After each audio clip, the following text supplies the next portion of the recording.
Assalamualaikum warahmatullahi wabarakatuh. Alhamdulillahirabbil alamin. Mari kita panjatkan puji dan syukur kita kepada Allah Subhanahu wa taala, yang mana kita masih diberikan kenikmatan sehingga kita dapat bertemu kembali dalam acara pembelajaran jarak jauh bersama Dinas Pendidikan SD kelas 6. Anak-anakku sekalian, Bapak perkenalkan nama Bapak yaitu Pak Sumarna dari SDN Lawu Asi, yang akan mengajarkan yaitu tema 1, subtema 2, pembelajaran ketiga dan keempat pada tanggal 3 Agustus 2021. Anak-anakku sekalian, perkenalkan nama Bapak itu dari SDN Lawu Asi yang akan mengajar pada hari ini. Anak-anakku sekalian, sebelum kita belajar ke materi selanjutnya, yaitu Bapak ingatkan untuk tentang protokol kesehatan untuk mencegah atau menangkal COVID-19 dengan 5M. Yang pertama yaitu memakai masker. Pakailah masker dengan baik, yaitu harus menutup hidung dan juga menutup mulut kita. Yang kedua yaitu mencuci tangan menggunakan sabun di air yang mengalir. Yang ketiga yaitu menjaga jarak minimal yaitu 2 meter dari teman kita. Yang keempat yaitu menghindari kerumunan agar tidak cepat penularan COVID-19. Yang terakhir, yang kelima, yaitu membatasi mobilitas dan interaksi dengan hal layak umum. Baiklah, anak-anak, sebelum kita belajar, persiapkan dulu pensil kita, bolpen kita, buku kita untuk mempelajari pelajaran hari ini. Dan sebelum kita belajar, mari kita berdoa dulu sesuai dengan agamanya masing-masing. Bismillahirrahmanirrahim. Raditu billahi robba, wabil islami dina, wabil muhammadin nabiyya wa rasula, rabbi zidni ilma, warzuqni fahma. Amin ya rabbal alamin. Mudah-mudahan dengan kita berdoa, maka kita akan ditambahkan rizki, ditambahkan ilmu, dan juga mendapatkan pemahaman dalam belajar pada hari ini. Anak-anakku sekalian, sebelum pembelajaran Bapak ke materi selanjutnya, yaitu kita akan belajar tentang tujuan pembelajaran yang akan dipelajarkan hari ini. Yang pertama, yaitu setelah mengamati dan mencari informasi, siswa mampu mengidentifikasi cara perkembangbiakan hewan secara ovivar, vivivar, dan ovovivivar serta manfaatnya dengan benar. Yang kedua, setelah berdiskusi, siswa mampu menyampaikan cara berkembang biak ovivar, vivivar, ovovivivar, serta manfaatnya melalui peta pikiran yang benar. Setelah mendengarkan teks tentang hewan, siswa pun akan menemukan ide pokok dan menyajikan dalam bentuk diagram. Setelah menemukan ide pokok dari teks tentang hewan yang akan dibacakan, siswa mampu mengembangkan dengan menggunakan kalimat sendiri secara rinci. Setelah membaca teks bacaan, siswa akan mampu menemukan 3 contoh pelaksanaan sila keempat Pancasila dalam kehidupan sehari-hari dengan benar. Setelah berdiskusi, siswa pun akan menerapkan 2 kegiatan yang sesuai dengan sila keempat Pancasila dalam kehidupan sehari-hari dengan benar. Baiklah, anak-anakku sekalian, materi pada hari ini yang pertama yaitu cara hewan berkembang biak. Cara hewan berkembang biak secara generatif atau secara generatif maka akan dibagi menjadi 3 kelompok. Yang pertama yaitu vivipar, yang artinya melahirkan. Yang kedua yaitu ovipar, yaitu bertelur. Yang ketiga yaitu ovovivipar, bertelur dan melahirkan. Anak-anakku sekalian, dari ketiga cara ini Bapak akan terangkan satu persatu, yaitu kelompok-kelompok dalam generatif. Padahal kalau cara berkembang biak secara hewan itu ada 2, secara generatif dan vegetatif. Tetapi Bapak akan menerangkan hanya generatifnya saja. Yang pertama vivipar, yang kedua ovipar, yang ketiga ovovivipar. Baiklah. Yang pertama yaitu ciri-ciri hewan vivipar, artinya melahirkan. Yang pertama mempunyai ciri-ciri hewannya. Coba anak-anak nanti perhatikan hewan yang melahirkan. Yang pertama yaitu memiliki daun telinga. Memiliki daun telinga. Yang kedua yaitu memiliki kelenjar susu. Selanjutnya yang ketiga yaitu bentuk fisik tubuh anak yang dilahirkan sama dengan bentuk tubuh sang induk. Yang keempat yaitu janin tumbuh relatif lambat. Yang kelima yaitu janin mendapatkan makanan dari induk melalui tali pusar dan juga plasenta. Yang terakhir yaitu memiliki rahim. Nah, anak-anak bisa dilihat dari hewan-hewan yang mempunyai ciri-ciri vivipar atau melahirkan. Bapak kasih contoh gambar hewan yang melahirkan. Contoh hewan gambar yang melahirkan,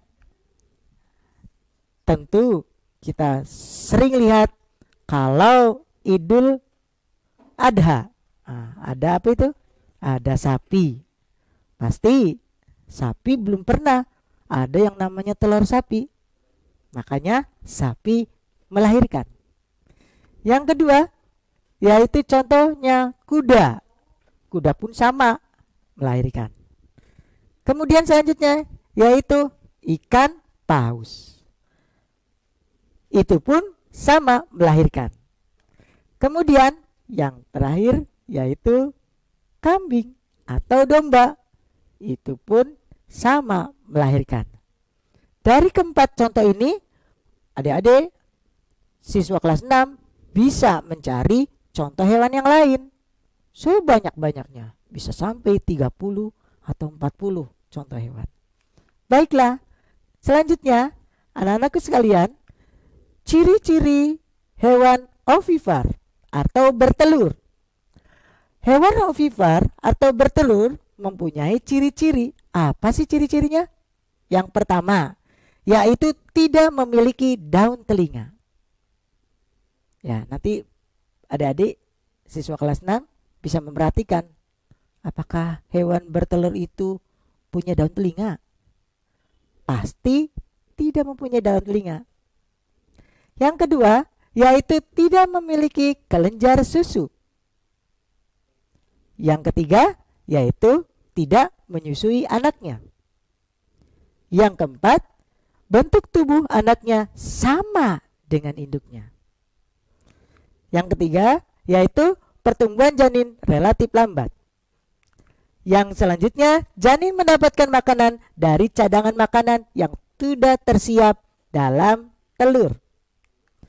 Janin tubuh berkembang di dalam telur. Itulah ciri-ciri hewan yang bertelur atau ovipar. Baiklah, Bapak akan cantikan contoh hewan yang ovipar atau bertelur. Nah, lihat ya. Contohnya di sini ada ayam bertelur. Kemudian dilanjutkan lagi yaitu hewan burung. Nah, unggas. Selanjutnya yaitu, tebak anak-anak, binatang apakah ini? Ya, nanti tebak sendiri ya, binatang apa. Selanjutnya yaitu ikan. Ini contoh hanya 4. Nanti kalian bisa mencari contoh-contoh yang lain hewan yang bertelur. Selanjutnya yaitu ciri-ciri hewan yang bertelur dan melahirkan atau ovovivipar. Yang pertama, ciri-ciri hewan ovovivipar yaitu telur berkembang biak di dalam tubuh sang induknya. Yang kedua, yaitu janin yang ada di dalam telur mendapatkan makanan dari cadangan makanan yang sudah di dalam telur, yang sudah ada di dalam telur. Yang ketiga, saat mencapai usia matang, telur menetas dalam tubuh induk dan anak pun keluar dari tubuh induknya. Anak-anak, inilah ciri-ciri hewan ovovivipar atau bertelur dan melahirkan. Anak-anakku sekalian, setelah tadi melihat ciri-cirinya, kita lihat contoh hewan bertelur dan melahirkan atau yang disebut ovovivipar. Nah, ini hewan yang menyeramkan, yaitu ular. Nah, ular pun berkembang biak dengan cara ovovivipar. Selanjutnya yaitu kadal. Lanjut lagi yaitu ikan pari. Dan juga banyak lagi yang lainnya.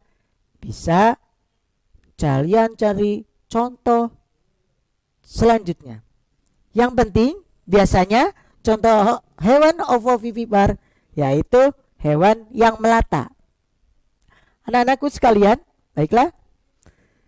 Setelah kalian tadi mempelajari tentang ciri-ciri hewan berkembang biak dibagi menjadi 3 kelompok.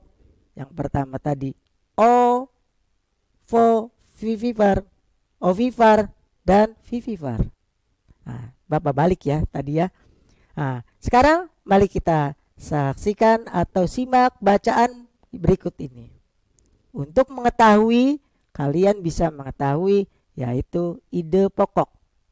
Tentu kalau kita belajar ide pokok dari kelas 3, kelas 4, kelas 5 pasti akan mempelajari ide pokok. Kelas 6 hanya untuk memantapkan saja supaya lebih mengerti. Baiklah, simaklah bacaan berikut ini.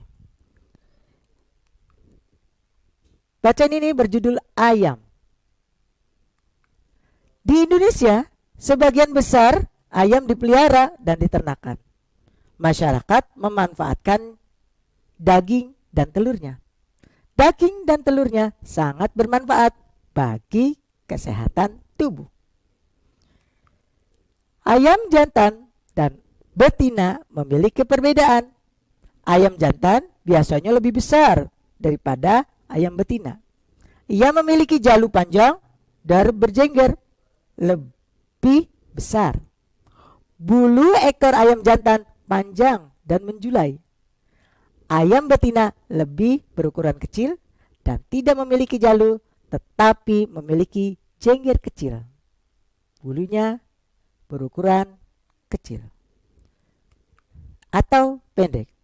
Baiklah, untuk mengetahui bagaimana cara mengetahui ide pokok, maka kita harus membacanya dengan seksama. Cobalah ide pokok dari setiap paragraf. Mencari ide pokok dalam setiap paragraf. Yang tadi ada 2 paragraf. Paragraf yang pertama yaitu mempunyai ide pokok yang berisi manfaat ayam bagi masyarakat. Paragraf yang kedua yaitu perbedaan ayam jantan dan betina.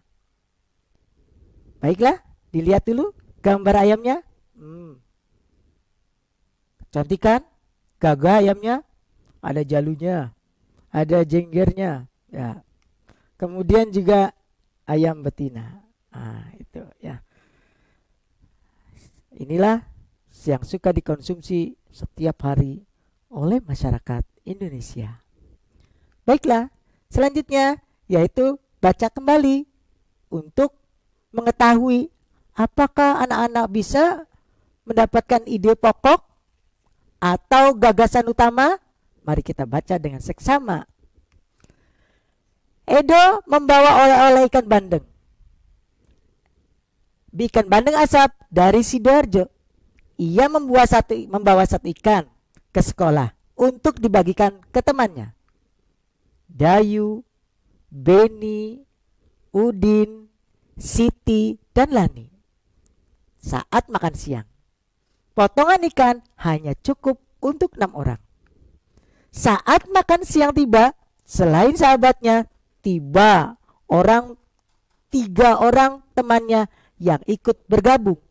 Semuanya ada di sekitar. 9 orang mengelilingi meja kantin. Edo bingung. Nah, itulah salah satu teks yang singkat.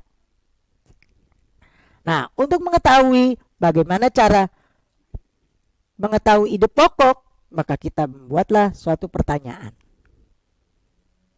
Yang pertama, apa yang harus dilakukan Edo saat ketiga temannya lain datang?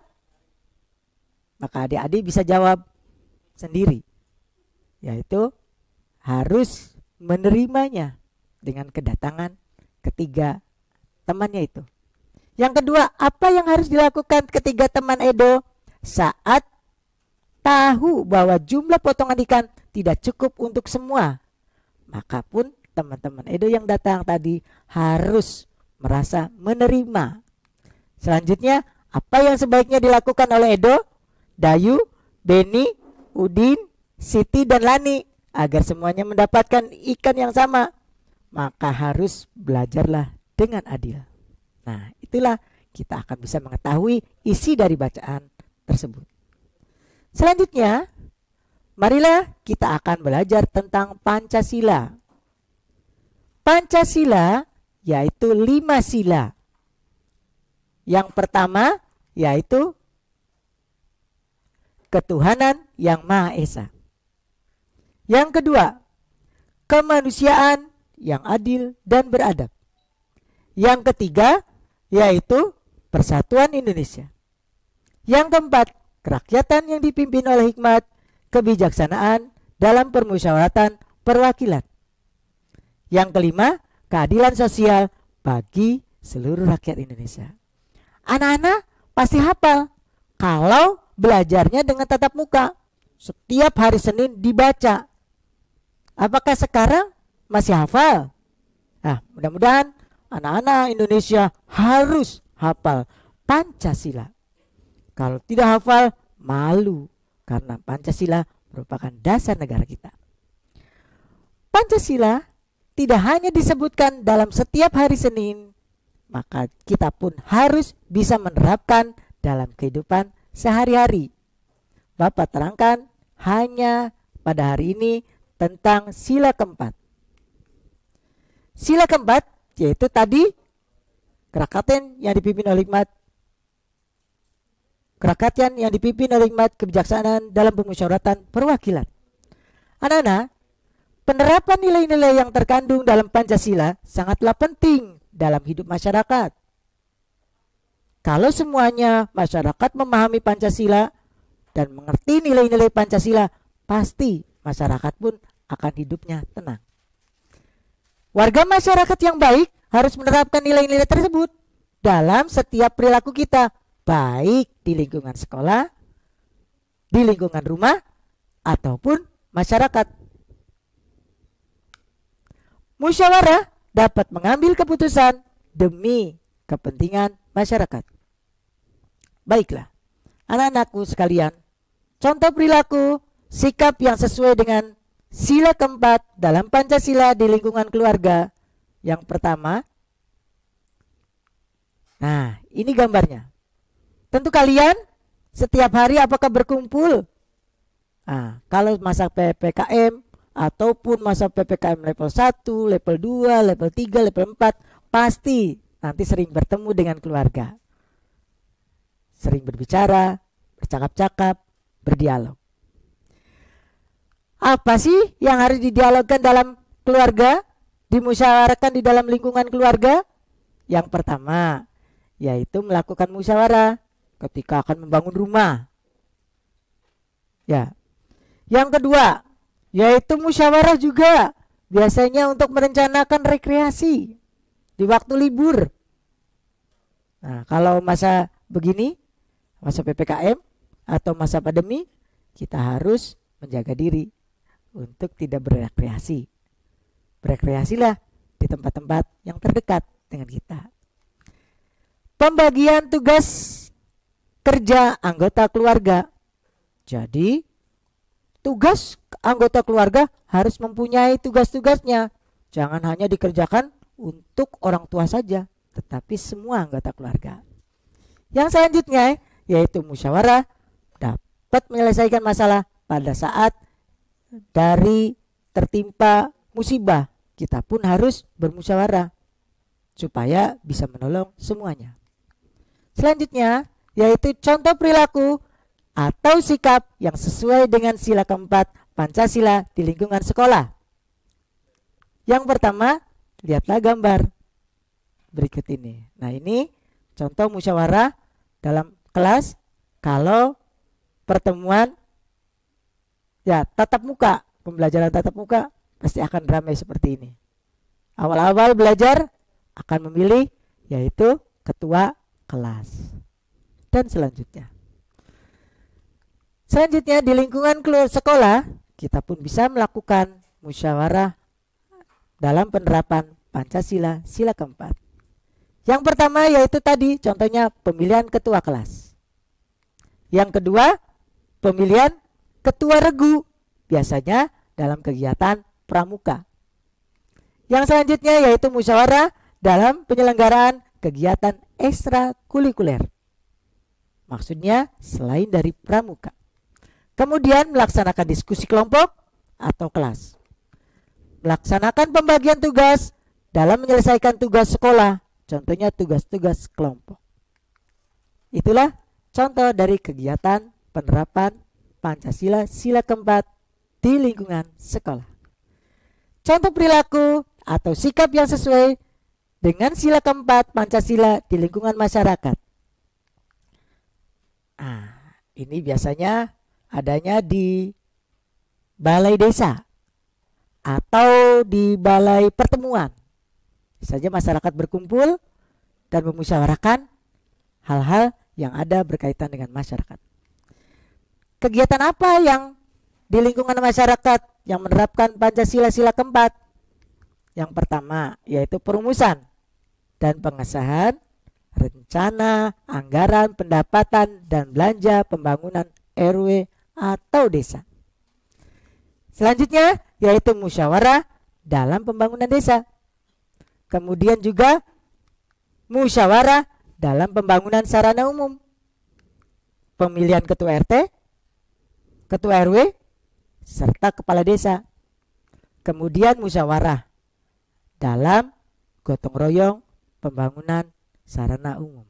Ini adalah sebagian kecil contoh dari penerapan Pancasila sila keempat, yaitu berbagai macam.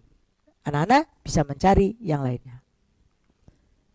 Kemudian pemberdayaan musyawarah badan musyawarah desa. Ini biasanya ada di desa-desa. Baiklah, selanjutnya Bapak akan menyimpulkan materi pada hari ini. Mudah-mudahan anak-anak bisa mengerti dari pembelajaran yang disampaikan pada hari ini. Yang pertama yaitu cara hewan berkembang biak secara generatif dibagi menjadi 3 kelompok. 1 vivipar, ovipar, ovovivipar. Dan setiap kelompok mempunyai ciri-ciri masing-masing. Yang ketiga, ide pokok adalah gagasan pokok atau gagasan utama yang melandasi sebuah paragraf bacaan. Dalam sebuah paragraf bacaan hanya ada 1 ide pokok, di mana ide pokok itu biasanya ada di kalimat utama dalam paragraf tersebut. Yang keempat, penerapan Pancasila yang terkandung dalam Pancasila sangatlah penting dalam kehidupan masyarakat. Yang kelima, warga masyarakat yang baik harus menerapkan nilai-nilai Pancasila tersebut dalam setiap perilaku, baik itu di lingkungan sekolah, rumah, ataupun masyarakat. Itulah kesimpulan pada pembelajaran hari ini. Dan mudah-mudahan dari kesimpulan ini anak-anak bisa belajar dengan baik. Baiklah, untuk evaluasi, mari kita jawab bersama-sama. Musyawarah dilaksanakan untuk mencapai apa? Mufakat. Turut melaksanakan pemilu presiden merupakan sikap sila keberapa? Sila keempat. Kemudian ketika bermusyawarah, sebaiknya kita lebih memperhatikan kepentingan orang banyak. Indonesia adalah bangsa yang demokratis. Pengertian demokratis, pemerintahan dari rakyat, oleh rakyat, untuk rakyat. Yang kelima, apa sih nama lain dari ide pokok? Tadi sudah diterangkan, yaitu gagasan pokok. Yang keenam, setiap paragraf memiliki ide pokok. Berapa? 1 ide pokok. Yang ketujuh, cara mengetahui ide pokok, yaitu kita harus membaca dengan seksama. Yang kedelapan, hewan yang bernama sapi berkembang biak dengan cara vivipar atau melahirkan. Yang kesembilan, burung pipit berkembang biak dengan cara ovipar atau bertelur.